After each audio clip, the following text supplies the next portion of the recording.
Em nome do Grupo CMA, Safras e Mercado, sejam bem-vindos para mais uma palestra online. Hoje temos o prazer de receber o nosso especialista no mercado de café, Gil Barabá. Ele vai nos apresentar as perspectivas, cenários e estratégias de curto, médio e longo prazo para o mercado de café. Ao final da palestra, teremos um tempo para que as perguntas sejam realizadas, sejam respondidas pelo Gil. Deixe sua pergunta no chat. Vou passar a palavra para o Gil. Obrigado, Adriane. Obrigado, Adriana. Bom, gente, boa tarde a todos. Vamos conversar um pouquinho sobre o mercado de café, nessa terça-feira aí de mercado dando uma puxada boa lá em Nova York, dólar devolvendo um pouco, mas enfim, o pessoal está chegando aí, é um horário aí nessa transição, está fechando bolsa agora, e hoje foi um dia mais agitado, então os participantes vão chegando, a gente vai dar início aqui de uma forma mais gradual, vamos falando um pouquinho de mercado e o pessoal vai chegando, tá bom? Como a Adriana falou, é o seguinte, eu vou apresentar para vocês aqui o que está acontecendo no mercado, né? E daí, no final, a gente deixa o espaço para as perguntas, pode ser? Basicamente, o que esse material que a gente trouxe para vocês, qual que é o intuito, né, desse material? É trazer para vocês subsídios para vocês tomarem decisão. Né? Esse mercado que tem muita incerteza financeira, tem muita incerteza fundamental, enfim, tentar aqui trazer alguns sinais que ajudem vocês a desenhar a estratégia comercial, de ajustar ela, enfim, é esse o intuito desse nosso encontro nessa terça-feira. Legal? Tranquilo? Posso começar, então? Beleza. Aí, tá chegando, a edição está subindo, devagarinho vai subindo o pessoal ali, e a gente vai... Bom, então, qual que é o primeiro foco, o primeiro ponto aqui que a gente vai trabalhar? É a questão financeira, né? Essas mudanças no cenário financeiro internacional, porque isso está trazendo volatilidade. Inclusive, hoje, um dos fatores que explica esse rally no final está ligado com essa questão financeira. Uma mudança aí no perfil financeiro, o dólar caiu, houve aí um aumento da procura por risco e isso acabou dando um impulso para o mercado de café. Não é só isso que explica as recentes altas, mas é um dos fatores. Então, vamos entender primeiro esse momento financeiro, para a gente entender, e com isso, já ir começando a construir esse nosso cenário em torno do mercado de café. Vamos lá. Mudanças no cenário financeiro internacional. Aqui, né, a gente tem um gráfico do índice de commodities, né, do índice RB. É o preço das commodities como um todo. Né? Tem um peso grande do petróleo, ele responde por 23%, né? Mas você tem aqui café com 5%, soja com 6%, enfim, você tem minério, quer dizer, as commodities como um todo e o comportamento das commodities desde a pandemia até agora. Então, quer dizer, quando aconteceu a pandemia, houve o quê? Um tombo, né? Um tombo nas commodities. Então, você teve aí uma queda no preço das commodities. Depois, o que aconteceu? Né? Um rally, uma subida, uma escalada de alta. Né? Essa alta nos preços, agora, o que a gente está percebendo? Né? Então, o importante é a gente olhar para o mercado, é a gente entender, entender se os movimentos ainda têm força para persistir ou se eles estão dando sinais de fraqueza. O que a gente está olhando para as commodities como um todo? Que elas estão num momento de acomodação de baixa, estão perdendo força. Um dos fatores que fez as commodities subirem foi o aumento da liquidez mundial, com taxa de juros baixo e bancos centrais injetando dinheiro no mercado. Outro fator é a questão logística, outro fator é a questão de estoques e uma demanda que ficou reprimida durante a pandemia e depois voltou, e voltou forte. Então, tudo isso explica essa alta das commodities como um todo. Né?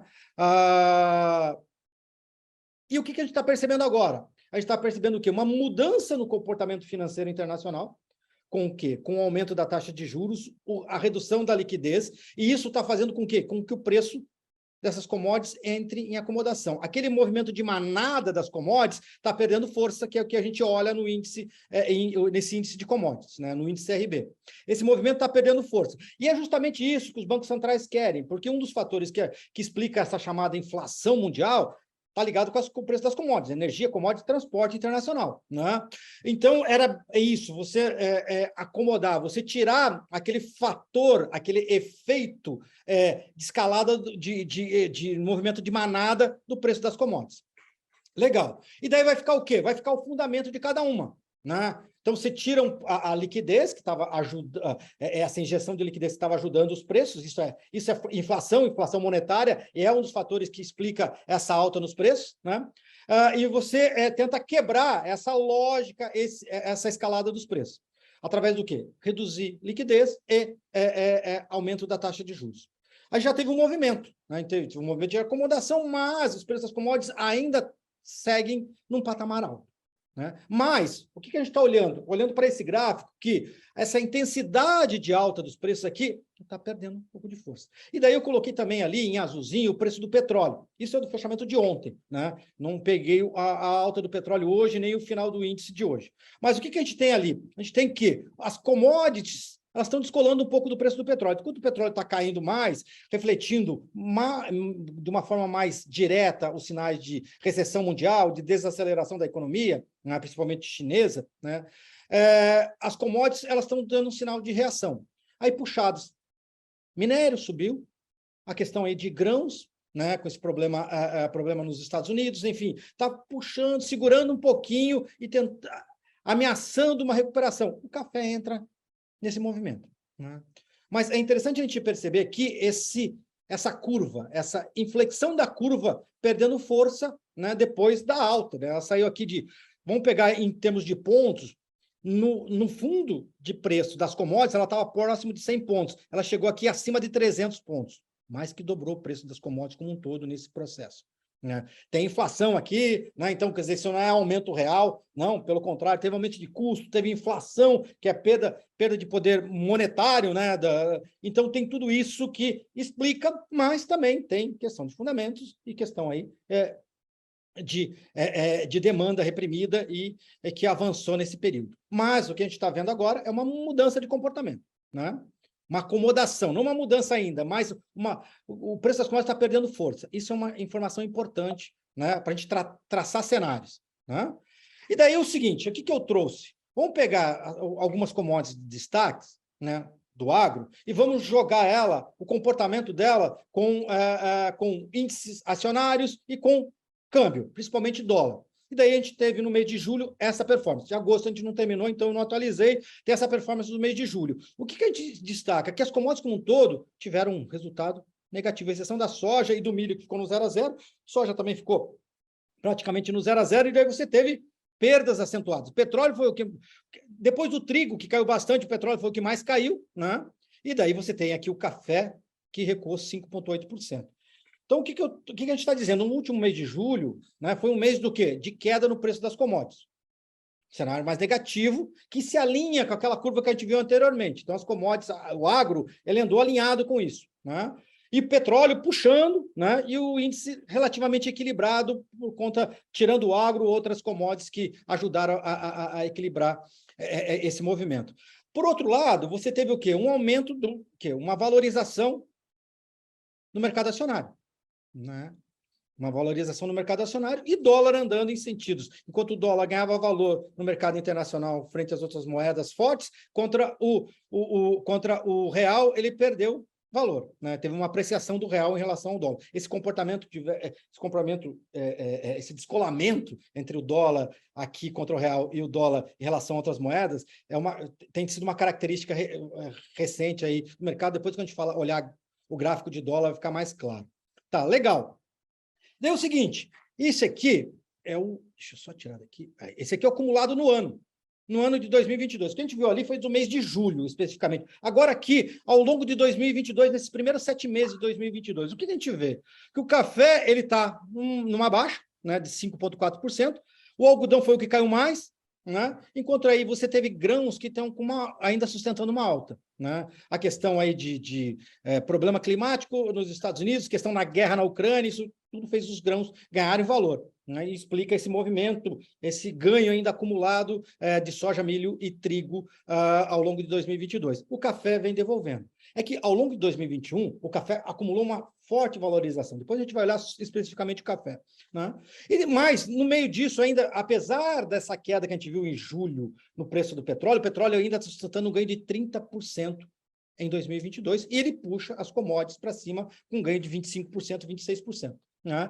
E daí, apesar da alta que a gente viu em julho, os índices de ações no acumulado do ano, ainda estão no negativo, né? E daí o dólar descasado. Dólar contra uma cesta de moedas fortes valorizado e contra o real desvalorizado, né? Então, essa é a cara desses primeiros 7 meses do ano. E a gente viu ali já uma mudança em julho, uma mudança um pouquinho mais acentuada, com, inclusive, grãos perdendo valor, né? E daí a gente atrela isso aí com aquela curva primeira que a gente viu de índice ali, do índice CRB. Tá, esse é o comportamento financeiro, essas mudanças de fluxo financeiro, né? Isso está atrelado, basicamente, àquela mudança de comportamento dos bancos centrais, que, num primeiro momento, para suavizar os efeitos da pandemia, eles injetaram dinheiro, reduziram os juros, e agora, por conta da inflação global, estão fazendo o caminho inverso, ou seja, aumentando juros e tirando liquidez. Isso leva a um reequacionamento dos ativos no mundo. O fluxo financeiro muda. E daí a gente está vendo essa mudança ainda em curso, né? E ela vai e vem, você tem avanços e retrocessos em função do quê? O sinal principal é o comportamento do Fed em relação à taxa de juros e os sinais da inflação global e sinais de recessão. Isso aí serve de radar para esses comportamentos financeiros, e isso interfere no comportamento das commodities e, especificamente, no comportamento do preço do café. Legal. Isso a gente olhando o lado financeiro, né? De fluxo. Agora vamos olhar câmbio. Por que câmbio é importante? A gente viu hoje o dólar caindo, e caiu bastante, rompeu a linha de 5,10, até a última vez que eu estava olhando, antes de iniciar a nossa reunião aqui, a nossa call, a nossa live, enfim, chamem do jeito que vocês quiserem. Você tinha o quê? O dólar caindo e o café subindo, né? Andando na contramão do outro, né? Então, quer dizer, é natural que o preço das commodities ele tem uma relação inversa com o dólar. Então, vamos olhar o dólar, o que está acontecendo com o dólar, né? Então, a gente tem o que? O seguinte, que o gráfico do dólar, a linha em azul aqui é o dólar contra uma cesta de moedas fortes, euro, ien, né? Libra, e daí aqui em área é o dólar contra o real. E a gente vê o seguinte, o dólar contra a moeda forte ele está ganhando valor, né? Tanto é que ontem, né, o euro caiu abaixo da paridade, viu? Caiu abaixo da paridade de 1. Então, o que está dizendo que o dólar está ganhando valor em relação ao euro. O euro era mais valorizado que o dólar, né? E daí você tem esse comportamento aqui do dólar ganhando valor em relação às moedas fortes, mas contra o real ele vem perdendo valor. Olha assim, ó, estão descasados. Enquanto o dólar ganha valor contra as moedas, aqui ele vem perdendo valor, né? E o que a gente vê de uma forma geral aqui para a gente? O dólar mais fraco em relação ao real. No cenário externo, você tem dados ruins da economia dos Estados Unidos, que tiram o quê? E esses dados, qual que é o efeito? E esse é um sinal de hoje do mercado. Porque esses dados ruins da economia americana, de certa forma, levaram a essa acomodação aqui no dólar. Por que o dólar estava subindo aqui, ganhando valor? Porque há o ciclo de alta de juros nos Estados Unidos. O Fed está iniciando o ciclo de alta. E ele foi muito agressivo na última reunião, dando um sinal para o mercado que a inflação estava preocupando demais, e estava, né? E daí ele seria mais agressivo em termos de taxa de juros. E se aumenta a taxa de juros, atrai investidores para os títulos da dívida pública americana, né? Oi, me avisaram que o pessoal está ouvindo? Deixa eu ver aqui se tem... Tudo ok aqui. Está tudo ok? Gil, aqui também está ok. Tudo ok. Me avisaram aqui que parecia que eu estava ouvindo. Tudo ok também. Tá? Melhorou? O pessoal que não estava ouvindo está conseguindo ouvir? Legal, legal, legal. Qualquer coisa avisa aí, gente. Então, esses sinais aqui esses sinais de dólar, o que aconteceu agora recentemente? Então, quer dizer, você teve hoje um número da economia americana, o PMI, que veio abaixo do esperado. Isso está dizendo que a economia americana está andando muito devagar. Daí abriu o quê? Acendeu o sinal de recessão, e sinal de recessão leva ao quê? Ao Fed ter uma tendência do Fed ser menos agressivo do que foi na reunião passada. Ou seja, ao invés de aumentar os juros a 0,75 pontos percentuais, começa a migrar para um aumento da taxa de juros de 0,5 pontos percentuais. Como o mercado estava precificando 0,75 e agora ele está mudando o comportamento, ele tem que ajustar as curvas. Isso indica o quê? Uma acomodação do dólar. A ata da semana passada estava dizendo o seguinte, não, temos que reforçar o combate à inflação, mas esses dados ruins, eles entram em conflito, quer dizer, em setembro a gente tem a reunião, então até lá, essas mudanças de humor e de comportamento dos investidores em relação ao que ele espera do Fed, traz volatilidade para câmbio e traz volatilidade para os outros mercados, inclusive as commodities e principalmente ao café. Dentro desse radar, o que a gente tem? A gente tem o ciclo de alta de juros dos Estados Unidos, e daí, como é que ele vai equilibrar esse ciclo de alta de juros? Pensando no quê? Na inflação de um lado e a recessão do outro. Ou seja, eu não posso ser tão agressivo no ciclo que eu leve a um processo inflacionário recessivo muito pesado. Do contrário, eu não posso ser tão brando e deixar a inflação descambar. Então, é esse equilíbrio que vai marcar as ações do Fed e direciona fluxo e mexe com o preço dos ativos como um todo, inclusive das commodities. Daí o seguinte, vamos trazer agora para o cenário interno. O cenário interno é um cenário que descola. A gente está vendo aqui que está descolado. Então, você tem esse comportamento externo, está linkado a esses dois fatores, e internamente você tem o quê? O real é uma moeda de commodity, então ele está... os sinais de uma melhora na China, ele tem efeito, então você teve um aumento no preço do minério, um aumento no preço dos grãos, você teve um aumento nas commodities, favorece o quê? Favorece o real. E outra questão fundamental é fluxo. Está tendo um fluxo muito grande aqui no Brasil. Primeiro, por questões ligadas à arbitragem de taxa de juros, ou carry trade, enfim, as operações de carry trade, que é o seguinte, você toma emprestado ao juro mais baixo e empresta aqui com a Selic testando os 14% ao ano, né? Você toma emprestado lá fora, empresta aqui, essa operação ainda é vantajosa e atrai investidores. E alguns ativos aqui ligados às commodities, principalmente a varejo, que estavam muito desfasados, que também atraíram para a Bolsa, aí, ligado aí, basicamente à Bovespa, atraíram investidores. Isso fez com que a entrada de fluxo, quando entra o dinheiro, você compra real, vende dólar, real se valoriza em relação ao dólar, e a gente tem esse movimento de apreciação do real. Né? O índice de risco do Brasil em relação ao mês passado melhorou, deu uma pioradinha agora na última semana, mas ainda está melhor do que do mês passado. Isso tudo também ajuda a atrair investidores, então indica esse rompimento dessa linha aí dos 5,10, então é o último que eu tenho, a última referência que eu puxei aqui do gráfico, o 5,05, né? Daí você tem um fundo em 5, né? E um teto aí projetado pela Focus em 5,20, talvez 5,25 até o final do ano. Quer dizer, essa é a ideia do dólar. Um dólar o quê? A gente vê aqui um dólar em recuperação, né? Mas buscando uma acomodação num fundo um pouco mais baixo, em função principalmente do quadro interno e linkado à questão de fluxo. Nós vamos dizer o seguinte, volatilidade para o final do ano. Por que a projeção no final do ano é de dólar mais alto? Porque a gente vai ter eleição, a gente vai ter esse cenário aí de fluxo com o aumento dos juros nos Estados Unidos e a gente batendo no teto, vai diminuir essa atratividade, daí você vai ter uma acomodação nesse fluxo, há uma tendência do dólar ganhar valor daqui até o final do ano. Esse é o cenário cambial hoje. Desenho, fotografia hoje que a gente tem de câmbio. Legal, legal. Né? Então, a gente tem esses dois fatores.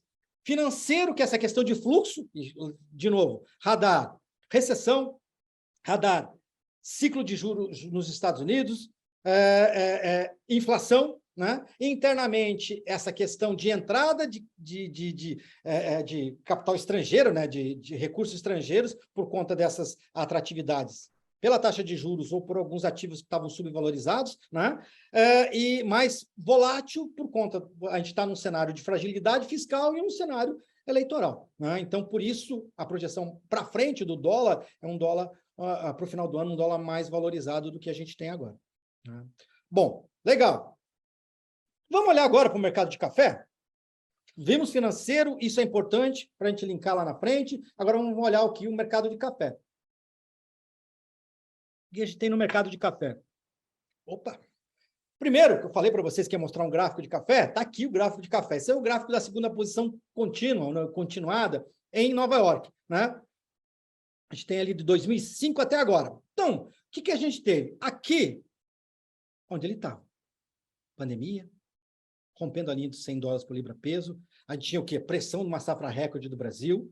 De lá para cá, o que aconteceu? Escalada no preço, rompeu a linha dos 2, foi a 2,60 e agora está acomodando. Chegou a bater aqui nos 2 de novo, deu aquele repique e está buscando acomodação num patamar mais alto. 2,20, 2,25, hoje aí chegou a bater nos 2,28 até a última vez que eu estava olhando, né? Então, esse é o quadro do café. O café também seguiu aquele movimento e acumulou uma alta expressiva. A gente pega aqui de abaixo de $1 por libra-peso a 2,60. Olha só quanto valorizou o café lá fora. E agora passa por uma acomodação, mas mesmo com essa acomodação, ainda sustenta o quê? Um ganho expressivo. Tá, mas esse café a 2,20 não compra o que comprava a 2,20 anteriormente. Não compra, porque a gente tem inflação, a gente teve custo mais alto, enfim. Mas você teve um aumento, uma mudança expressiva no patamar de preço do café. O sarrafo ergueu bastante, né? E isso está ligado com aqueles movimentos de commodities que a gente viu anteriormente. Parte é isso e parte é fundamento que a gente vai ver agora, né? Mas, bom, legal. Daí o seguinte, se a gente olhar preço de café e olhar a tela de Nova York, a gente vai ver o quê? Um preço hoje de café para dezembro 22 a 228, e você vai ver para setembro de 23, que é o preço da próxima safra do Brasil, que a gente já vai começar a ser um pouco mais desenhada a partir das floradas que vem, já ocorreram até algumas floradas precoces aí, né? E é um dos fatores que explica essa alta dos preços também, mas você vê que o preço para setembro 23 contra dezembro 22, o setembro 23 está mais barato do que dezembro 22. Opa, mas por que isso? Aqui a gente entra numa questão interessante do mercado de café. As visões, o dilema entre as visões de curto e longo prazo. No curto prazo, você tem uma visão do quê? De aperto na oferta, de pouca disponibilidade. Vamos esquecer um pouquinho o financeiro, que é um fator que traz volatilidade, explica movimento, e agora vamos lá só olhar fundamento, né? No fundamento de curto prazo, você tem o quê? Pouca disponibilidade. Você perda de potencial da safra brasileira, e esse potencial pode ser ainda menor do que se tinha previsto inicialmente. Você tem problemas na safra da Colômbia, você tem problemas na safra do Vietnã, você tem estoques certificados em queda, enfim, você tem um cenário de aperto na disponibilidade de curto prazo. Isso dá o quê? Sustentação para os preços. Por outro lado, você olha para frente, você espera o quê? Esse é o desenho da curva de café em Nova York, né? Gostei da audiência. Da curva de café para frente, você tem o quê? Ela está negativa, o spread dela está negativo. O que se espera com o spread negativo? O que essa curva está dizendo? Que se espera melhora na oferta do café. No longo prazo, o que se espera é a melhora na oferta do café. E essa melhora na oferta do café está diretamente ligado a uma expectativa de safra cheia no Brasil no ano que vem. Então, vamos ver esses dois vão compor esses dois fatores dentro da realidade do mercado de café. Estoque certificado. Então, você tem o seguinte, estoque certificado aqui caiu a 627 mil sacas, né? Você tem ali uma queda acentuada, principalmente de café brasileiro, originado em bolsa, que é aquele café que está lá dentro dos armazéns credenciados, é o menor patamar em mais de 22 anos, se não me engano, né? Uma queda, desde o pico aqui até agora, uma queda de 71%, desse pico em junho do ano passado até agora, queda de 71%, você vem o quê? Caindo os estoques certificados. Quando cai estoque certificado, está dizendo o quê? Que o pessoal está buscando café dentro dos armazéns da Bolsa porque você está com dificuldade de comprar no mercado físico. Isso é o quê? Sinal de problema no abastecimento, tá? Esse é um sinal. E esse sinal já vem faz tempo. Olha aqui. Deu uma melhoradinha, já caiu a 571 mil. Deu uma melhorada agora, uma leve melhorada, que dá um certo fôlegozinho, mas ainda é um patamar bastante baixo, né? Veio aí o número GCA, que é os estoques de café verde dos Estados Unidos, com uma alta, o que entra um pouquinho em contraste com essa questão dos estoques certificados, mas, enfim, esse é o primeiro sinal de aperto, né? Esse é o primeiro sinal de aperto. Segundo sinal de aperto, disponibilidade. Vamos olhar aí as três principais origens de café no mundo. Brasil, Vietnã e Colômbia. Né? Vamos começar pela Colômbia, que é a maior origem de suaves do mundo. Recuo na produção nesse final de ciclo. Né? A federação apontou uma queda na produção de 12% de outubro de 21 a julho de 22, com 9,9 milhões de sacas. Estava acima de 10 o ano passado nesse mesmo período. Por que isso? Houve problema de umidade acima do normal, dos meses de janeiro a maio, que está comprometendo a produtividade nessa reta final de temporada.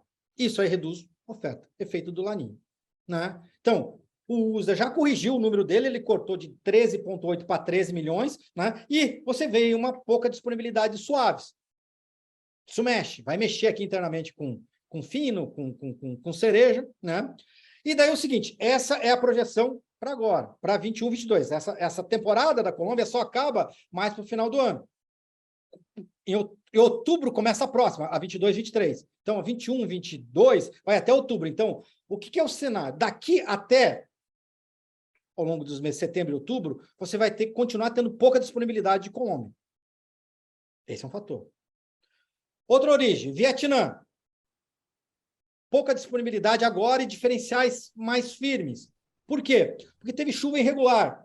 Em alguns lugares teve excesso, outros teve falta de chuva. Isso o quê? Derrubou a produtividade. A exemplo da Colômbia é nesse final de ciclo. E tem um agravante, os produtores lá aceleraram demais as vendas. Então, além de você ter menos oferta que estava esperando nesse final de ciclo, você teve muita venda antecipada, um volume maior. Então, a falta de produto ela fica mais evidente. Isso fez com que os diferenciais subissem também, né? Outro fator. E aqui no Brasil, você já tinha um cenário de potencial comprometido. Por quê? Seca em abril e maio do ano passado e depois as geadas. Então, você tinha um potencial que era o quê? Você mirava em 2020 para colher em 2022 o que com potencial de 2020. Só que esse potencial foi quebrado por conta desses dois fatores, seca e geada. Só que agora, mais recentemente, você tem o quê? Você tem que essa perda de potencial pode ser ainda maior, né? Então, por isso que eu coloquei. O nosso número inicial, no começo da colheita, era de 61 milhões de sacas. Né? Vai confirmar? A gente vai falar sobre isso. Esse é o cenário do quê? Para a safra 2021, 22. Esse é o cenário de quê? De oferta, aperto na oferta disponível, de curto prazo. Porque Colômbia, Vietnã, esse ciclo de aperto vai até o quê? Outubro. Outubro em diante, começa um novo ciclo. Daí o que vai depender do que vai acontecer nos próximos meses e os efeitos disso sobre a produção e o ciclo novo que vai se iniciar 22, 23. E Brasil a gente está começando a colheita agora. Então, esse aqui deve se estender no físico por um período mais longo, né? Esse é o cenário de curto. Vamos agora esticar para um cenário um pouco mais longo? O cenário mais longo para a Colômbia, 22, 23. O USDA projeta 13 milhões de sacas. Não projeta nenhum aumento de produção. Por quê? Menor uso de fertilizantes, né? Enfim, a área de risco é menor, antes era 35%, agora é 85% de áreas resistentes à ferrugem lá, né? Mas a previsão para os próximos meses é de chuva abundante, isso não é muito, não é muito legal aí, esse excesso de umidade em relação ao desenvolvimento das lavouras. Tá? No Vietnã, a projeção para 22, 23 é que volte a 30,9 milhões, perto de 31 milhões de sacas. Né? Não deve subir muito mais por conta também do menor uso de fertilizante, por causa daquela disparada dos preços. Então, os dois refletem o quê? Custo mais alto. Isso aí deve segurar um pouco o potencial de produtividade. E no Brasil, a gente sai de 21, 22 e olha para 23, 24, que começa com as floradas agora, ao longo dos próximos meses. Então, você tem estoque certificado baixo, você tem aperto na disponibilidade física, principalmente por conta dessas três grandes origens, né? As três principais origens. Vamos olhar um pouquinho mais Brasil? Então, Brasil. Esse aqui é o nosso último número de colheita, né, da semana passada. A gente vai atualizar ele amanhã, até 16 de agosto, com 92% colhido. Tá, legal. O que a gente percebeu desde do início da colheita até agora? A colheita foi mais atrasada, né? A gente percebeu o quê? Sinal de perda de potencial acima do esperado. Você já tinha uma perda de potencial, né? Porque você mira em 20 e vem para 22, você retirou potencial por conta daqueles fatores. Mas os sinais que estavam vindo da lavoura estavam indicando que a situação era pior do que estava se imaginando inicialmente. né? Você teve aí, talvez, um pouco dessa sensação de pouca disponibilidade, seja também porque o atraso na colheita e o beneficiamento mais lento e a própria retranca do produtor, de deixar um pouco mais o café na tulha, também ajuda a criar esse ambiente de pouca disponibilidade, né? Mas, em todo caso, o sinal de alerta está bem aceso, né? E agora, no final, algumas lavouras apresentaram um resultado um pouquinho melhor na reta final. Bom, legal. Há 2 semanas atrás, até a gente divulgou nas nossas plataformas esse, não é um levantamento, não é uma correção no número, mas uma primeira impressão, né? A gente deve corrigir, ajustar esses nossos números, né? Revisar esses nossos números ao longo das próximas semanas. Estou saindo em viagem na próxima semana e tal, então a gente vai olhar mais de perto o mercado, e daí as regiões produtoras, né? E daí o seguinte, mas 2 ou 3 semanas atrás, né, a gente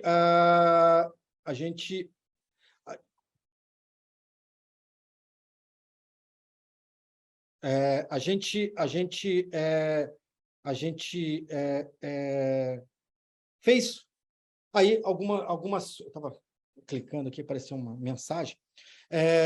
A gente fez algumas... em cima dos números de produção, a gente... Só um pouquinho. Me distraí, perdi o foco aqui. Bom, voltando. 2, 3 semanas atrás, a gente olhou o mercado e procurou trazer essas impressões, né, já com a colheita mais avançada, essas primeiras impressões em relação à safra 22-23. Né? E daí o que a gente... Estou trazendo alguns números para vocês e algumas impressões. A princípio, a gente pegou como referência 2020 e vai trazer para 22. Primeira ideia, 20, a gente estava trabalhando com uma queda de produção, perda de potencial de 30% em relação a 2020, com uma safra aí de 14,4 milhões. Então, a primeira impressão é que você pode reduzir essa safra no sul, no sul de Minas, para perto dos 13 milhões. No Cerrado, é onde o sinal para a gente ficou mais preocupante, onde a gente percebeu o maior potencial de perda de safra. A gente está trabalhando inicialmente com 23%, né, com 4,9%. E, dentro dessa linha, essa produção ela pode cair para 3,5 a 4 milhões. Ou seja, você derruba bastante da produção em função do quê? Principalmente em regiões onde você teve geada ou frio muito extremo. Não precisa ter geada, mas as regiões que tiveram frio muito, muito extremo, no Cerrado, as lavouras elas estão entregando muito menos do que estava se esperando. Né? E daí, isso aí está refletido nessa impressão inicial. Você traz para a região das matas, você tem ali, inicialmente, uma perda de potencial de 15% e ela pode aumentar, né? E depois também a região da Mogiana, né, onde você teve um início muito ruim e depois um final que melhorou e, de certa forma, compensou em boa parte aquele início ruim. Essa é a impressão que a gente tem da região, principalmente da Mogiana. Né? Em linhas gerais, o que a gente está olhando para o Arábica? Né? Tirando do potencial produtivo aí entre 3 a 4 milhões de sacas. É muita coisa. A princípio, impressão inicial. Né? E isso tirando do Arábica. No caso do Conilon, a impressão que nós tivemos é que essa safra pode ficar ligeiramente acima do que a gente tinha imaginado inicialmente. O resultado das lavouras vieram mais positivos. Um aumento aí de 1 a 1,5 milhão de sacas, mais ou menos. Né? Com isso, né, de uma ideia de 61 milhões, a gente jogaria essa safra para 58,5. Essa em cima dos nossos números. Né? E uma previsão, uma impressão inicial. Impressão inicial, não é um número novo, é só uma impressão, né? Em cima do que a gente veio acompanhando ao longo do período de colheita, né? Do que vinha vindo de resposta do campo, das lavouras. Né? Bom, o que isso quer me dizer? Quer me dizer o seguinte, que a gente vai ter mais aperto de arábica, né? Menor disponibilidade de arábica, isso aí reforça uma ideia do quê? De pouca disponibilidade. Pouca disponibilidade. Beleza. Vamos avançar. Tá. Esse aqui, o que a gente falou até agora é o quê? Safra 21-22. A gente está terminando a colheita da safra 21-22. Esses números, a questão da Colômbia, a questão do Vietnã e principalmente Brasil, com uma produção abaixo do esperado, o que ele cria para o mercado? Ele cria fundo. A gente está em plena entrada de safra e o mercado o quê? Criou um fundo e está subindo. Chegou a testar, cair abaixo dos $2 por libra peso, veio para os 2,10 e está o quê? Gradativamente levantando o fundo, 2,15, 2,20, e hoje ali está testando os 2,28. Ou seja, ele está levantando, subindo gradativamente, gerando um fundo. Por conta do quê? Pela menor disponibilidade. Está ajustando, é aquele ajuste fino em cima da safra do Brasil. Legal. Então, eles estão perguntando, mas, olha, e por que o preço não dispara em função dessa situação da produção do Brasil menor do que esperado? Pelo menos esse sinal forte que a produção do Brasil vai ficar abaixo do esperado inicialmente. Por que o preço não dispara?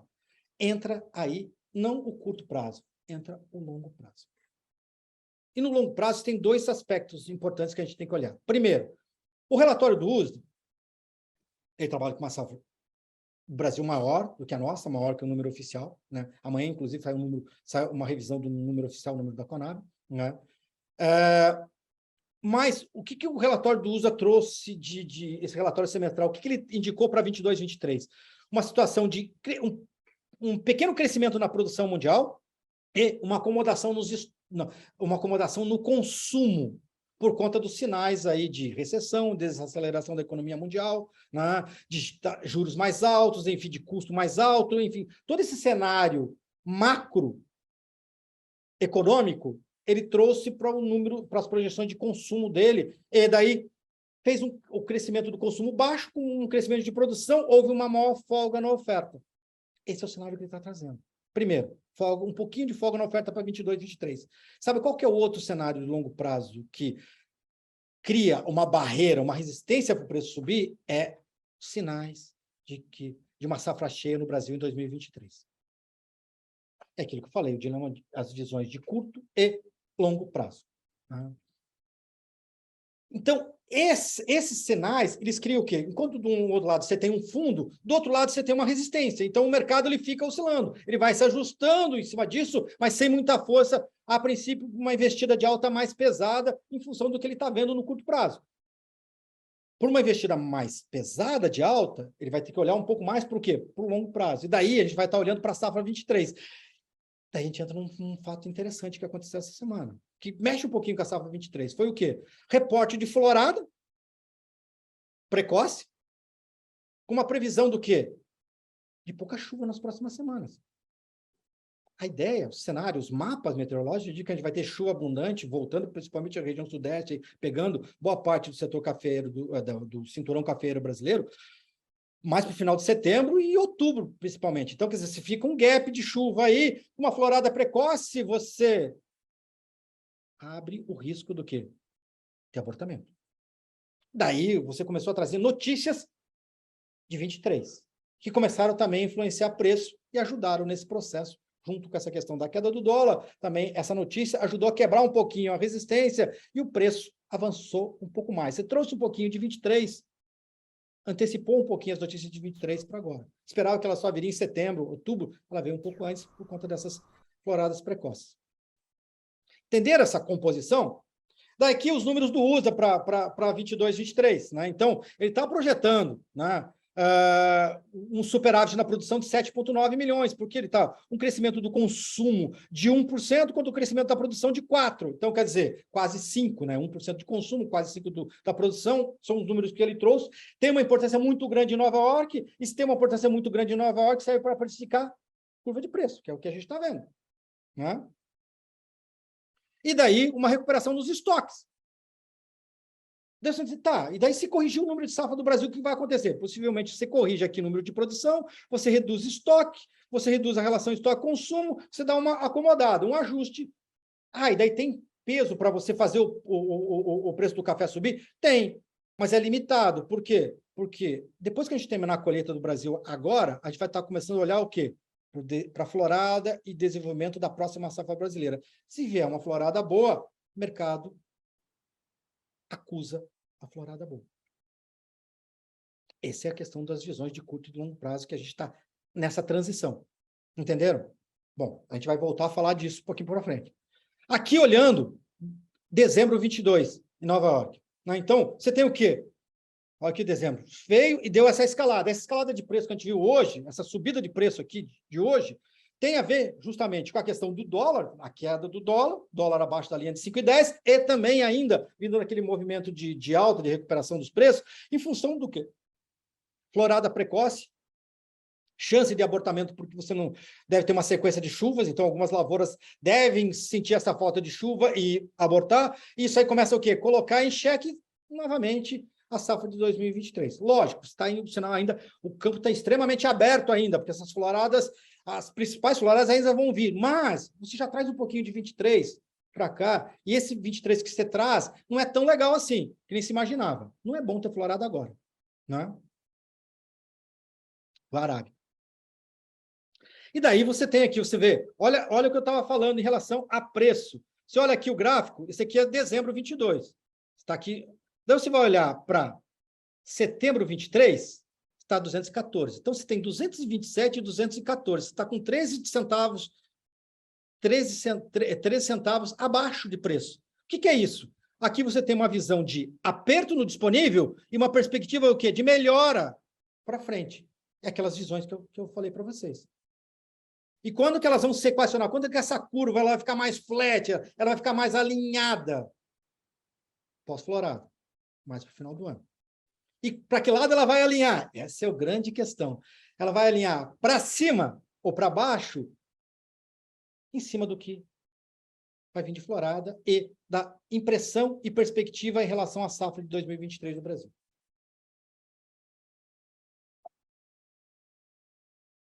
Aqui, Brasil, né? Só para...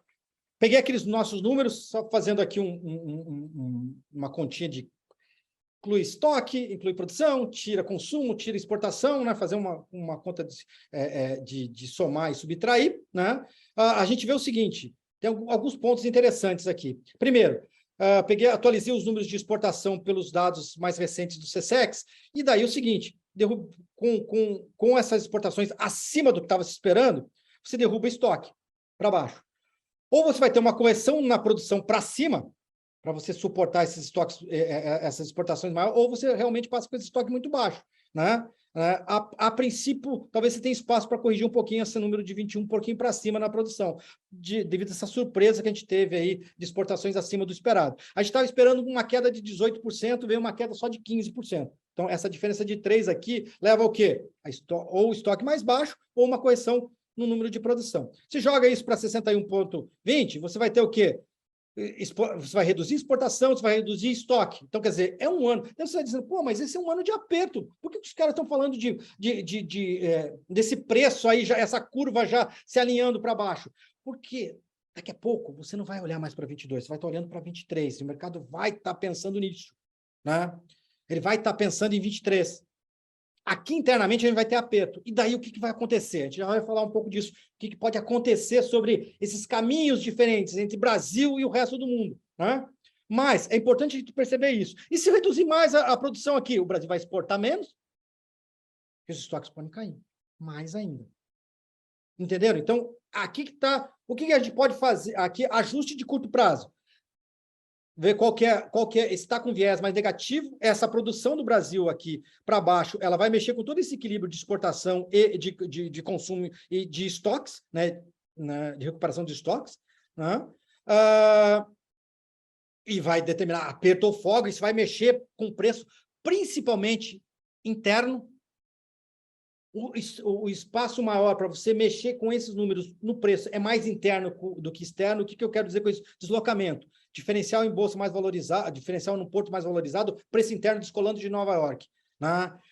Porque Nova York vai ter uma influência maior em relação a 23 e o nosso disponível com essa pouca disponibilidade de 22. Então, ele vai ter que se equacionar desse jeito, né?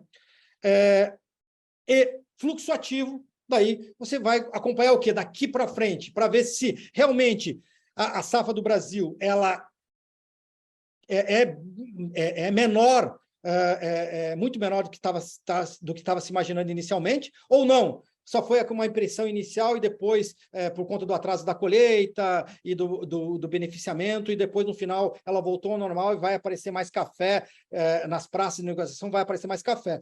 Sabe como que a gente vai fazer esse cheque? fluxo de embarque, principalmente ao longo esse segundo semestre do ano. Então, monitorar fluxo, daí você vai fazer o cheque de produção, e esse cheque de produção de 22, ele vai ter uma influência muito maior no preço interno do que em Nova York. Nova York vai ser muito mais influenciada, por quê? Pela perspectiva de safra de 23. Bom, aqui eu vou abrir um espacinho, a gente estava falando demais, aqui eu vou abrir um espacinho para a Adriana falar um pouquinho. Legal, Gil. Pessoal, vamos fazer uma pausa aqui. A plataforma Safras é o ecossistema do agronegócio que reúne tudo em um só lugar. Preços físicos, em bolsas, gráficos, análise de curto e médio prazo e muito mais, elaborados pelos nossos especialistas de safras de mercado, como o Gil atua para o café. Aproveite tudo que a plataforma Safras oferece para você prever o mercado e sair na frente e tomar as suas melhores decisões. Para confirmar o seu acesso, basta posicionar a câmera do seu celular no QR Code, que está nessa tela, ou, se preferir, clique no link que estará aqui no nosso chat para pedir a solicitação de demonstração. Lá, você confirma seu interesse em aproveitar todo o ecossistema de informações do agronegócio e acessa gratuitamente toda a plataforma Safras. Alguma coisa para inteirar sobre a plataforma Safras? Bom, seguinte, deixa eu abrir, voltei aqui. Seguinte, na plataforma, esses gráficos que eu estou usando, essas correlações que eu estou usando de bolsa com físico, esses preços físicos que a gente está trazendo, esses gráficos que a gente vai trazer daqui a pouco ali, você vai ver no mercado físico, estão todos lá na plataforma Safras, né? Relatórios de análise, de comportamento de preço, estão lá dentro da plataforma Safras. Então, é uma plataforma dinâmica, né? Você vai ter essas atualizações, a gente tem no mercado de café, atualizações ao longo do dia de mercado físico, não só de bolsa, né? Então, você vai ter ali comportamento de câmbio, comportamento de bolsa e também no mercado físico, não só de Brasil, como também de preços de nossos concorrentes internacionais, né? Então, desde o preço da Colômbia, Vietnã, da África, enfim, você vai ter ali ele em preço e também em diferenciais para analisar comportamento de preço, né? Os preços relativos, isso tudo dentro da plataforma, além dos relatórios de consultoria, como eu falei, aquelas impressões em relação à safra, a gente vai atualizando esses relatórios dentro da nossa plataforma, né? E aqui, eu queria chamar a atenção para vocês um outro serviço, né? Além da plataforma, que a Adriana estava mencionando, a gente tem também um outro serviço que a gente está lançando agora, que são esses serviços de atualização de cenários de mercado. Esse mesmo bate-papo que a gente está tendo aqui, né, a gente faz o quê? Customizado, em grupos, né? Pode ser um grupo restrito, que você fecha um grupo, vocês fecham um grupo e a gente vai fazendo com uma frequência, ou grupos abertos, né, de atualização de mercado. Esse é um novo serviço. Então, grupos abertos, ali, basicamente, o que a gente vai fazer? Pegar o que está acontecendo no mercado, atualizar números, atualizar cenários e o que visa? Que nem eu falei lá no começo, para que servem essas atualizações de mercado? Para ajudar vocês na tomada de decisão, né? A gente está olhando o mercado, a gente está olhando o comportamento de preço lá fora, comportamento de preço aqui dentro, o financeiro, todas essas variáveis que interferem no preço do café, a gente vai monitorando e vai trazendo para vocês a atualização para a gente discutir o quê? Discutir cenário, discutir estratégias, ver para que lado vai o mercado, o que eu posso fazer, o que eu não posso fazer, né? Então, essas atualizações servem para isso, para servir de subsídios, para assessorar vocês na tomada de decisão, sejam vocês compradores, sejam vocês vendedores de café. Tranquilo, gente? Podemos seguir? E daí, né? Nisso aqui, a gente entra nos cenários. Propriamente dito. Cenários do mercado de café. Bom, só dando uma atualizada aqui. Refrescada, né? A gente olhou o quê? Que a gente tem a questão do curto e do longo prazo, né? Que o mercado está buscando se ajustar entre o curto e o longo prazo. No curto prazo, você tem o quê? Pouca disponibilidade, você tem importantes origens com problemas no abastecimento, né? Problemas em sua safra, ou na reta final, ou no caso do Brasil, uma correção para baixo nas projeções iniciais de safra. Isso leva ao quê? A redução da oferta e vai mexer com o preço no mercado disponível. E já está mexendo, né? E, por outro lado, você tem o quê? Uma perspectiva de melhora no futuro. Primeiro ponto é que você tem o quê? Um consumo que deve andar o ano com freio de mão puxado por conta da desaceleração da economia e com a sombra da recessão, né? E, por outro, uma perspectiva de melhora futura na produção do Brasil em 2023. A ideia da safra cheia no Brasil em 2023, que deve marcar o mercado principalmente aí nos próximos meses, até o final do ano, né? Com as floradas e com essa primeira impressão em relação à safra de 2023. Então, é esse o dilema. O curto prazo, a pouca disponibilidade, ela está criando o quê? Um fundo no mercado de café. E a gente está vendo esse fundo subir, mas ainda é um fundo. Daí você diz, mas não permite aí uma investida de alta? Para você ter uma investida de alta, você vai ter que romper a resistência. E essa resistência ela existe por conta do quê? Da perspectiva de longo prazo. Então, é nesse equacionamento que o mercado está andando. Então, ele está melhorando um pouquinho mais dentro de intervalos, onde ele cria um fundo e cria uma resistência, dá uma melhorada, vai ajustando, e no meio disso aí, a volatilidade financeira que a gente viu lá no começo. Essa é a cara do mercado de café. Dentro disso, alguns cenários. Curto prazo, o mercado deve seguir volátil e firme. Firme. Aperto na oferta, dá suporte, dá sustentação para o preço, e a volatilidade vem pelas incertezas econômico-financeiras. Né? Essas mudanças de humor dos investidores que, ora, puxam, estão mais propensos ao risco, ora estão menos, isso aí vai puxar dólar, vai puxar ao índices e vai mexer com o equilíbrio financeiro, com o fluxo e mexe com o preço do café também. Então, esse é o jeito. Né? A questão dos estoques certificados cria risco, a gente está uma ligeira melhora, mas bem pequena, né? Então não traz tranquilidade nenhuma, né? E a questão aí da pouca a safra 2022 do Brasil, né? Pouca disponibilidade e, em cima disso, com um produtor mais capitalizado, um produtor que está mais retrancado em suas vendas. Ele está trabalhando de uma forma mais dosada suas vendas, isso também contribui para quê? Para a firmeza do mercado. Queda na Colômbia, menor disponibilidade no Vietnã, e a gente tem no radar ainda a temporada dos furacões. E são fatores aí que ajudam a entender essa sustentação do preço, né? E explicam a volatilidade. Quais seriam fatores para tirar um pouquinho de força do mercado? Justamente a desaceleração da economia mundial e os efeitos em relação ao consumo, principalmente na Europa. Na Europa, além dali, você tem um sinal claro de recessão na Europa, agravado não só pela questão desses efeitos pós-pandemia, desses realinhamentos financeiros, mas também por conta da guerra na Ucrânia, né? E aumento de custo, tudo isso gera um sinal bem forte de recessão na Europa, e isso impacta, né? Se você pegar a Europa como um país, é o maior consumidor. Individualmente, não. Individualmente é os Estados Unidos, depois vem Brasil, daí você vai mais, se você pegar a Europa, seria a principal região consumidora de café do mundo. Então, por isso, esse sinal mais conservador quando se pensa em termos de consumo. E a questão de juros mais altos. O juro mais alto deixa o dinheiro mais caro. E impacta custo financeiro. Então, hoje, você carregar estoque é mais caro do que era anteriormente.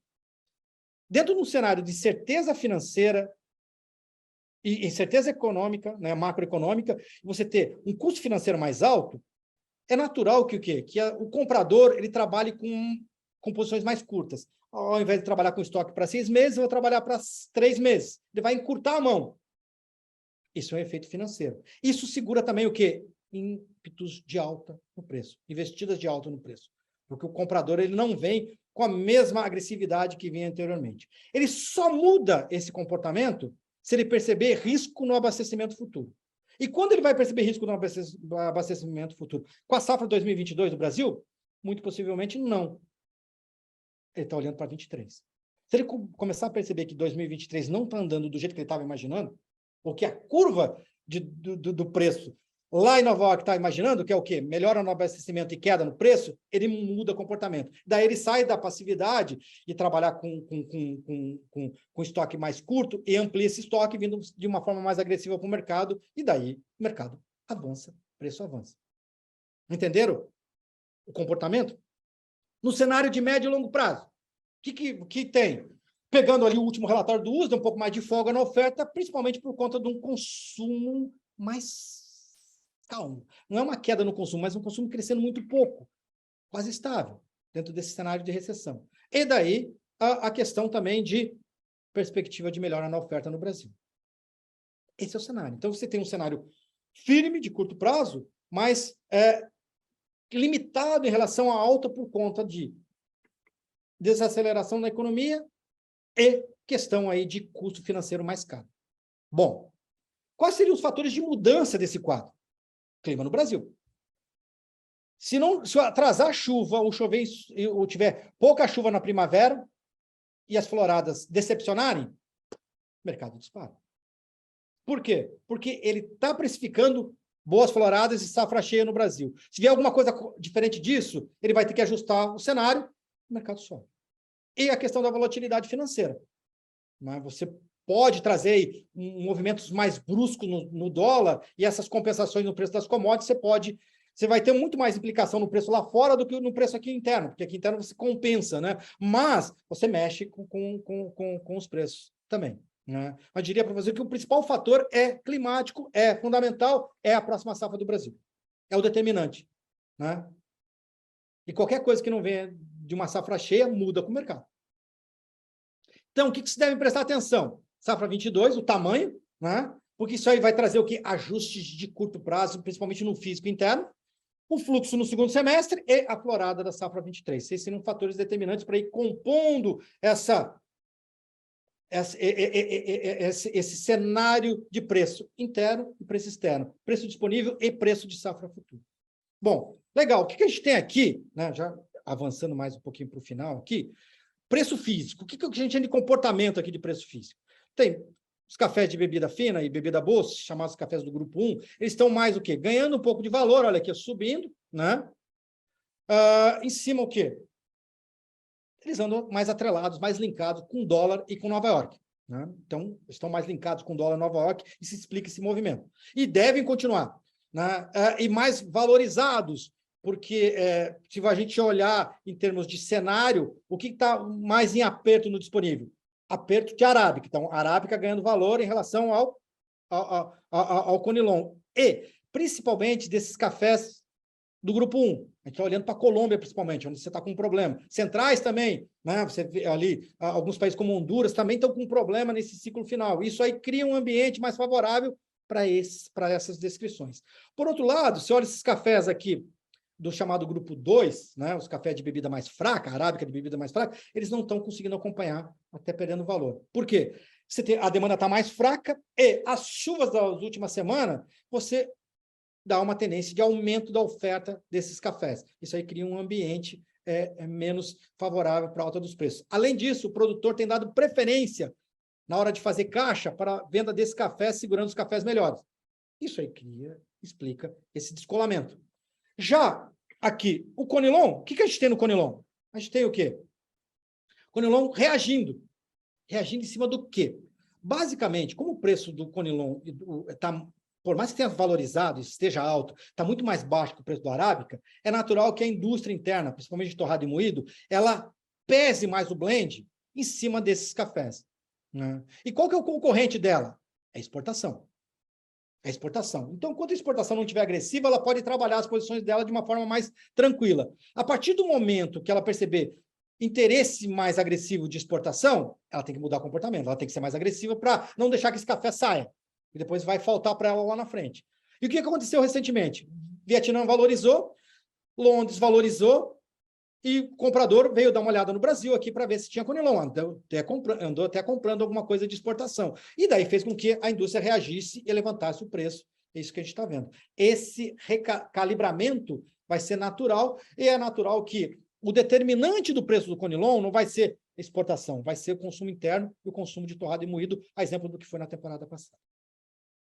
O que a gente desenha com isso aqui? Um mercado mais estratificado. Algumas descrições mais valorizadas, outras menos, e algumas mais linkadas no mercado externo, mais linkadas ao mercado interno, que é o caso do conilon. Né? Então, quer dizer, é interessante para você o quê? Redesenhar também até a tua estratégia de vendas. Se você tiver aí descrições diferentes de café, como você pode atuar, em momentos que você pode atuar, em função desses sinais que a gente tem nesse começo de temporada. Bom, e de uma forma geral, né, o fluxo por parte do produtor tende a ser mais alongado. Aqui, né, só para a gente, antes de apontar as dicas ali, né, bebida boa no sul de Minas. Esse aqui são preços deflacionados. Aqui o que a gente viu são preços em reais. Isso aqui é da plataforma. Esses gráficos aqui tem na nossa plataforma. Ali a gente atualiza diariamente. Né? Esse aqui é preço nominal. né? Aqui, eu estou trazendo em preços reais deflacionados pelo IGPM, quer dizer, poder de compra da saca de café e o histórico. A gente atualiza uma vez por mês esses números.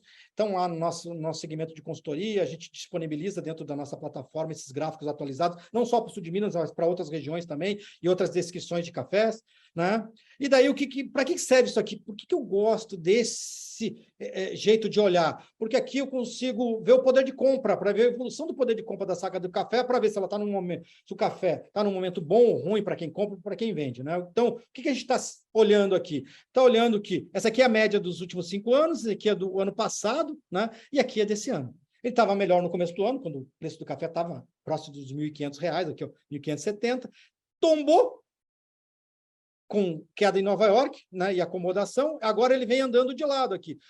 Por que isso é importante? Porque normalmente acontece o quê? O preço cai nesse período, que é barrigada de safra, pressão sazonal de safra. Não aconteceu esse ano, por quê? Em função do sinal de produção abaixo do esperado. Isso deu o quê? Sustentação, segurou o preço. Qual que é a expectativa? Você avançando na entre-safra, o preço subir. Por quê? Porque você sai num período de safra e entra para a entre-safra. Normalmente, o efeito sazonal é reduzindo gradativamente a disponibilidade, se permite que essa curva avance, né? Isso aqui é interessante. Então, hoje, o café está numa região bem favorável em relação à média dos últimos 5 anos e mais favorável do que do ano passado. E daí a pergunta, ele vai acompanhar esse mesmo comportamento aqui? Talvez não. Talvez não, porque esse comportamento aqui aconteceu em cima do quê? Em cima de uma geada que aconteceu no ano passado. Agora, se tiver um problema na florada, muito possivelmente ele acompanha essa curva, pode até superar ela, né? Agora, se não, ele mantém a firmeza com a entre-safra, mas talvez não com a mesma força do ano passado, em termos reais, não em termos nominais, tá? E daí aqui um acompanhamento do preço. Hoje, das cotações de indicação hoje para fixação futura em relação ao preço médio de setembro. A gente tem que o preço médio de setembro dos últimos 5 anos, poder de compra da saca de café nos últimos 5 anos por mês de setembro, de R$ 837, 838 arredondando. E hoje tem uma indicação um pouco acima, né? Então, quer dizer, isso aqui é interessante para a gente pensar o quê? Estratégia de longo prazo, principalmente agora que está definindo fertilizantes, relação de troca, a gente está definindo aí algumas operações para amarrar a receita com custo, né? Talvez seja interessante a gente olhar para isso aqui dentro da estratégia também. Sei que em anos anteriores teve momentos que o produtor fez o preço continuou subindo, e daí ele acha que utilizou mais, entrou muito cedo na curva, esse ano ele está esperando um pouco mais para entrar na curva, e acredita que a curva vai continuar subindo, esperar um pouquinho mais. Esse é o cenário, né? Então, quer dizer, eu acho que o grande questionamento em relação à estratégia de comercial é que momento que eu entro, como é que eu aproveito? Estou no momento de entrar na curva ou não? Curva de preço, quando eu falo curva de preço. Porque ano passado eu entrei cedo demais, daí eu perdi boa parte dela. Será que agora eu estou no momento certo de entrar ou existe uma perspectiva de melhora para frente, né? Isso tudo traz aí, serve para você calibrar a tua estratégia de comercialização. Dentro disso, vamos falar um pouquinho das dicas aqui, que a gente já vai caminhando aqui para o final dessa nossa reuniãozinha, daí vamos conversar um pouquinho, pegar as perguntas de vocês, bater um papinho. Dicas de comercialização. O sinal de curto prazo é positivo, né? Então, você tem incerteza financeira e você tem dúvidas produtivas, mas o sinal é positivo. Dentro disso, é interessante você fazer o quê? Vamos dosar tuas vendas em cima da tua necessidade. Para aquele produtor que está mais tranquilo de caixa e está bem posicionado de insumos, ele está mais o quê? Está mais tranquilo para apostar nessa curva de alta. Para aquele que está precisando de fluxo de caixa, né, talvez ele tenha que dosar um pouquinho para o quê? Para não ficar, justamente para se capitalizar nesse momento, né, e poder aproveitar, administrar o restante da curva. Então, quer dizer, nesse sentido, é interessante fazer o quê? Se você está precisando fazer fluxo de caixa, pressiona mais os lotes para ir trabalhando gradativamente a curva. Daí não comete aquele mesmo erro do ano passado, em que você pesou demais as suas posições no começo e daí não tinha café para aproveitar o final. Entenderam? Então, essa é a lógica. E disponível, você tem mais probabilidade de alta do que posições com safra futura. Por quê? Posição de safra futura, você depende basicamente do tamanho da safra de 2023. No mercado físico, você tem a teu favor a entre-safra. Disponível, você tem a teu favor a entre-safra. Né? Faça gestão de oportunidade. Um repique de dólar, um repique de Nova York, o preço deu uma melhorada, você está precisando fazer algum caixa? Não, é para daqui uma semana, para daqui um mês. Vai fazendo devagarinho, vai fazendo essa gestão de oportunidade dentro desses repiques que o mercado oferece. Né? E leve em conta uma coisa que é extremamente importante. O financeiro esse ano é extremamente importante na tomada de decisão. Por quê? Com juros ao ano de 14%, que é a Selic, está próximo dos 14%, né? Para valer a pena você segurar a venda do teu café e vender para frente, ele tem que te cobrir, tem que ter uma alta, um ganho, uma valorização acima de 14% ao ano. Porque senão você está perdendo dinheiro. Por que você está perdendo dinheiro? Porque você poderia vender aquele teu café e aplicar na renda fixa e ganhar a mesma coisa. Então ele tem que dar mais do que 14% ao ano. Então, isso é interessante também na tomada de decisão, principalmente se você está ajustando curto, longo prazo, está ajustando as suas despesas com receitas, né? Você carregar demais a despesa com juro alto, apostando numa alta do mercado, ele vai ter que subir bastante porque os juros estão mais caros, enfim, tudo isso é importante na tomada de decisão. Mas, o que eu quero dizer para vocês? Mercado disponível, ele tem possibilidade de ganho, sim, por conta de entre-safra e por conta da menor disponibilidade do Brasil. Né? E daí o seguinte, quando você olha para frente, as posições futuras, você pode ter um descolamento. Então, você tem o quê? Uma valorização no mercado físico, que talvez não, no mercado disponível, que talvez não aconteça na mesma proporção para posições com safra 23. Por quê? Safra 23 vai estar ligado a dólar e Nova York, setembro 23. E se vier uma boa florada, o mercado acomoda negativamente. Daí você vai ter... Hoje você já está tendo preços iguais ou até mais baixos para 23. Se acontecer de vier uma boa florada e uma promessa de safra cheia para o Brasil, isso aí se confirma e essa tendência ela se intensifica. Entenderam? Então, é interessante você ter essas visões de curto e de longo prazo na hora de se montar a tua estratégia de comercialização. Né? E volto de novo, fraciona mais, não seja tão agressivo, vai trabalhando devagarinho, mas não deixe de trabalhar. Né? Não deixe de apostar no mercado, mas desconfia dele. Sem estar muito... Um pouquinho de ceticismo também é bom. Né? E olhar financeiro. Né? Procura trazer o olhar financeiro. E quando você olha o financeiro, você não está olhando o preço do café, você está olhando margem. Então, quer dizer, faça gestão de margem, não gestão de preço. Né? Olhe, amplie o horizonte, desenhe a tua estratégia de comercialização para 23, para 24, tenta trazer ela dentro do que ela está te oferecendo nesse momento. Entenderam? E se por acaso você quiser gerir o teu operacional no físico e fazer apostas de alta mais pesada no mercado, sem comprometer o teu operacional, usa papel, usa bolsa, usa o mercado de opções. Tem estratégia de opções bem interessante para você poder apostar na alta do mercado, né? Sem comprometer a gestão do teu operacional. Bom, Adriana, você quer falar? Aqui, para quem quer se especializar, né, se aprofundar mais, temos o curso de gestão estratégica na comercialização de café. Você pode aprender estratégias de alta performance para comercialização. A nossa próxima turma é em setembro e estamos aproveitando aqui para anunciar um desconto especial para os participantes com esse cupom que está aí na tela, o Café 20 Live. Você pode acessar a página do curso para saber mais informações por este QR Code ou aqui no chat temos o link também. Vamos agora para a parte de perguntas. Isto. Podem deixar aqui no chat. Temos uma pergunta aqui, Gil, da Luísa. Uhum. A Luísa perguntou sobre a gravação da live, mas não é para você, Gil. Pessoal, a gravação da live ficará disponível no nosso canal do YouTube em alguns dias, em breve, tá? E na plataforma também, né? Eu acho que vai ter, tem alguém que quiser degustação da plataforma também vai ter, né, Adriana? Isso, dentro da Isso, plataforma vai ter. Safras também. E todas É as bem legal. outras lives anteriores também. Gente, faça a degustação, é bem legal mesmo. Vocês vão ter bastante coisa lá e vai estar tudo aberto para vocês. Temos uma pergunta aqui do Eudes. Qual a previsão do mercado dos cafés finos especiais? Olha, esses cafés, como a gente estava falando ali, perdão, fugiu o nome. Qual o nome? Adriana? Eudes. Oi, Eudes. Qual que é o desenho desse ano, né?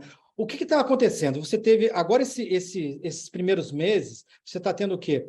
Esse problema na safra da Colômbia, né? Então, isso você tira suaves, os centrais também estão com problema, então você leva uma valorização desses cafés finos e principalmente o cereja, né? Então, você tem aí uma janela interessante, daqui até a chegada a nova safra de Colômbia e de centrais, que acontece mais no último trimestre do ano. Então, há uma natural valorização desses nossos cafés. Uma outra questão é o seguinte, a gente está com pouco café certificado, e o que certifica na Bolsa são os nossos cerejas, né? O semi-wash, que certifica de Brasil lá. Talvez uma procura para você recompor estoques lá também. Então, quer dizer, isso leva a quê? A uma valorização desses cafés dos arábicas de melhor descrição, como os cafés finos e como o cereja.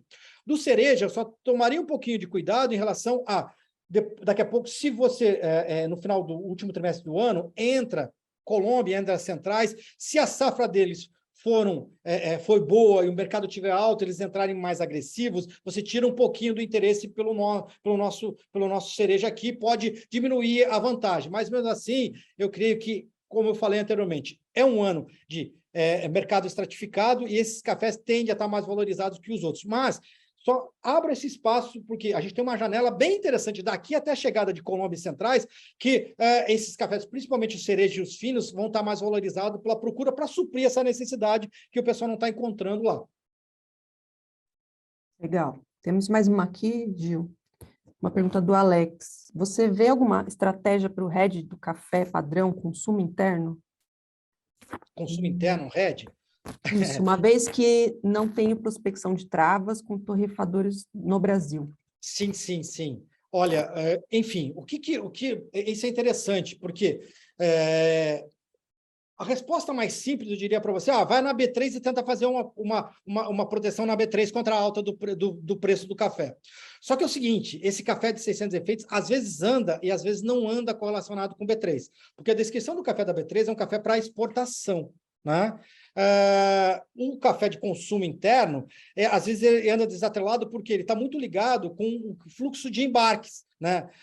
Embarcou e daí o que sobrou, esse café que não foi para exportação, ele vem para os 600 efeitos e vem para o consumo interno. Então, tem uma dinâmica um pouco diferente. Mas eu diria para você, dentro de uma lógica, o que você está esperando? Você está querendo fazer uma posição para 6 meses? Está querendo fazer uma posição para o começo do ano que vem? Enfim, uma das maneiras, não vai ser um hedge perfeito, mas uma das maneiras seria justamente você ir para a B3 e tentar fazer essa correlação. Não digo ir para a ICE, porque a ICE vai estar... a B3 vai estar mais correlacionado com o mercado interno do que a ICE. Então, no caso da indústria, seria melhor ir lá. Mas faça essa ressalva que, eventualmente, você não tem a mesma correlação. Você pode ter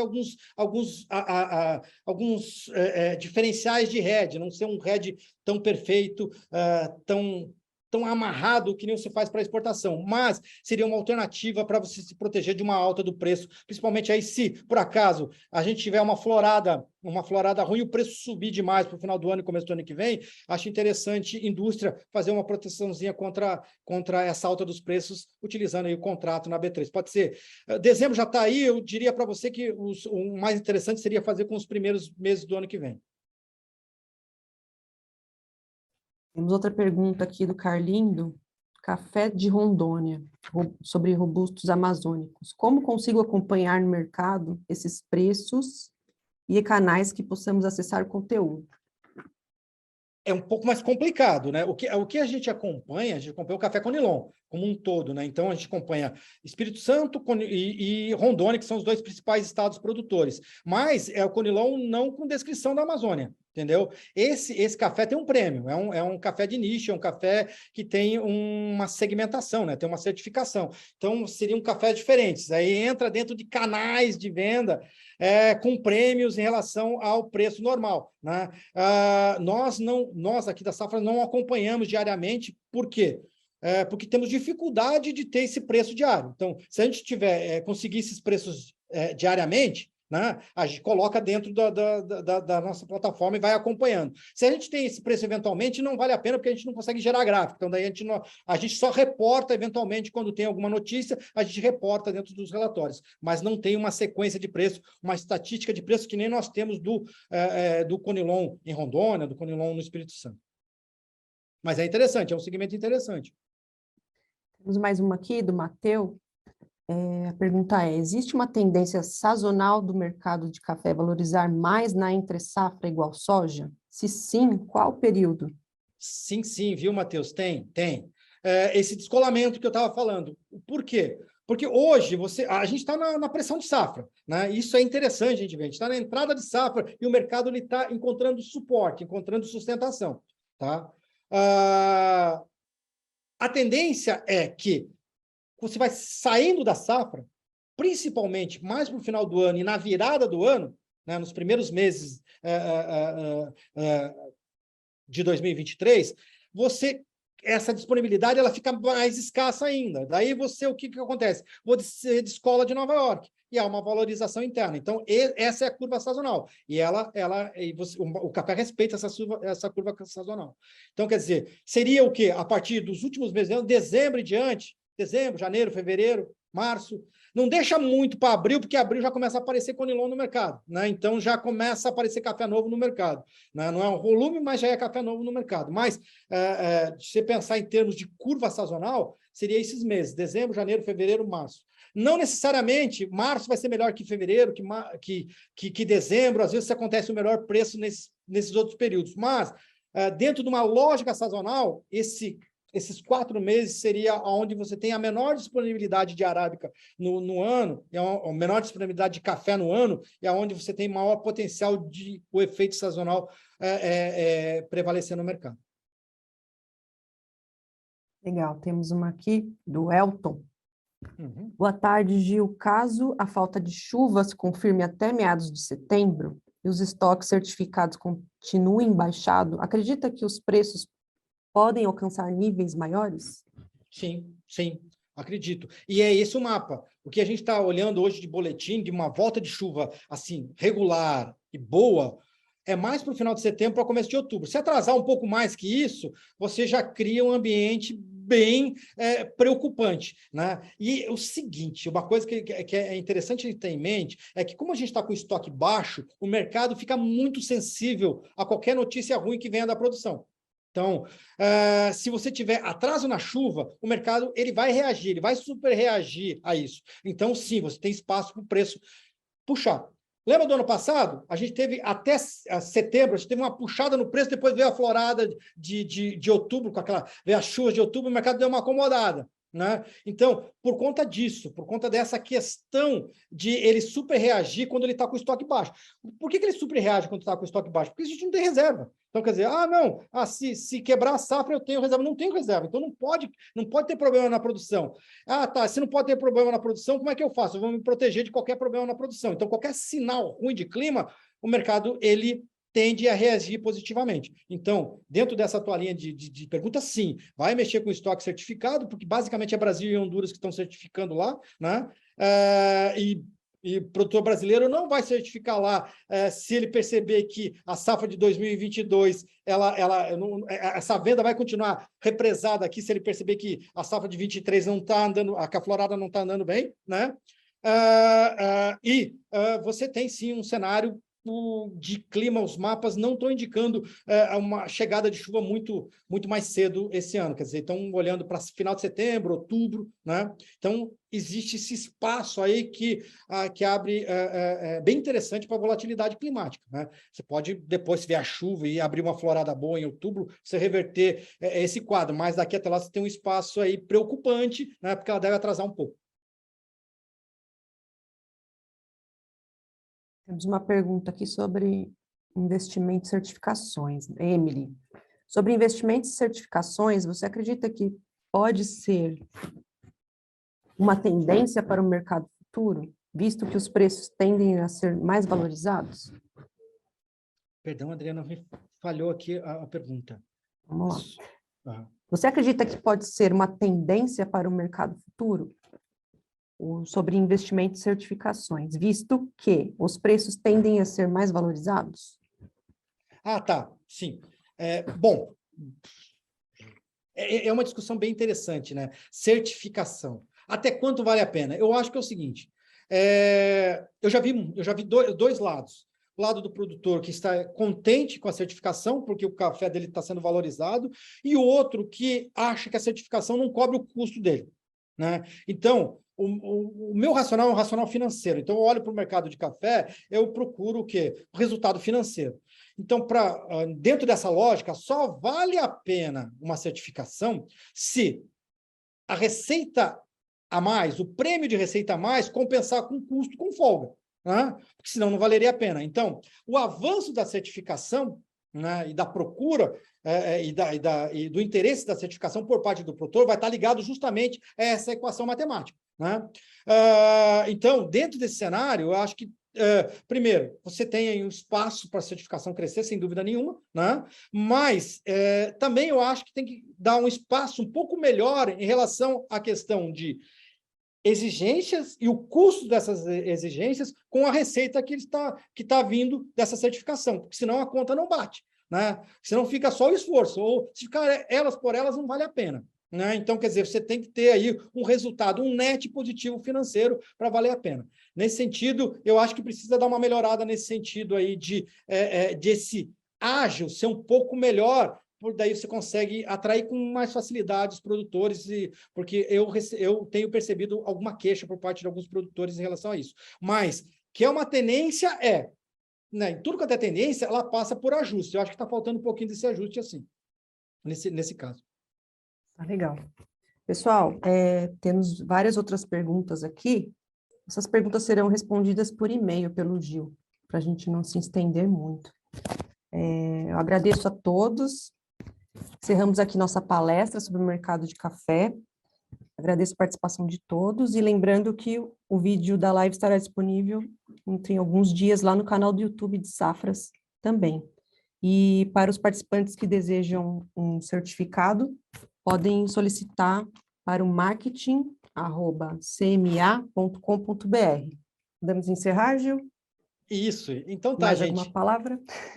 Não, era isso. Acho que já passou um pouco até do horário aqui, que enfim, quando estou falando de mercado, como eu gosto, eu falo demais. Então, desculpa se eu estendi demais aí essa nossa reunião e obrigado de novo por poder bater papo sobre o mercado com vocês e me coloco à disposição e Safras se coloca à disposição de vocês. Espero que vocês venham, conheçam um pouco mais sobre os nossos serviços. A gente tem bastante coisa legal, bastante novidades aí na nossa plataforma, nos nossos sites, enfim, fique à vontade, e tem o nosso contato, tem o pessoal aí, então aproveite também dessa degustação da plataforma, é bem legal, vocês vão ver coisas bem interessantes lá dentro. Obrigado a vocês. Obrigada, pessoal. Tchau, tchau.